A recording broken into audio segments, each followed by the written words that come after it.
పుట్టిన ప్రతి ఒక్క సంటికులకి హియరింగ్ టెస్ట్ అనేది ఇంపార్టెంటా? Yes, very important. మనం రెండు చెవులు సరిగ్గా వింటేనే మాట్లాడాయి. అలాగే చిన్న పిల్లల్లో కూడా ఒక చెవు సరిగ్గా వినిపించకపోయినా కానీ స్పీచ్ డెవలప్మెంట్ అనేది డిలే అవుతుంది. పుట్టిన ప్రతి ఒక్క 1000 బేబీస్ లో ముగ్గురికి హియరింగ్ లాస్ ఉందని గుర్తిస్తున్నారు. ఫ్యామిలీ హిస్టరీ ఉంటేనే హియరింగ్ లాస్ ఉంటుంది అనేది అపోహ మాత్రమే.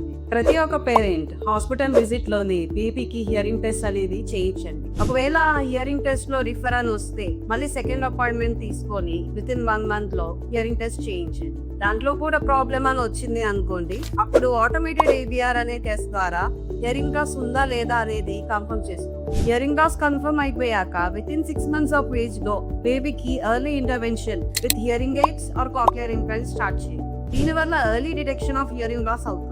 హియరింగ్ లాస్ ని ఇలా ముందుగానే గుర్తించడం వల్ల పిల్లల్లో కమ్యూనికేషన్ అనేది బెటర్ గా డెవలప్ అవుతుంది.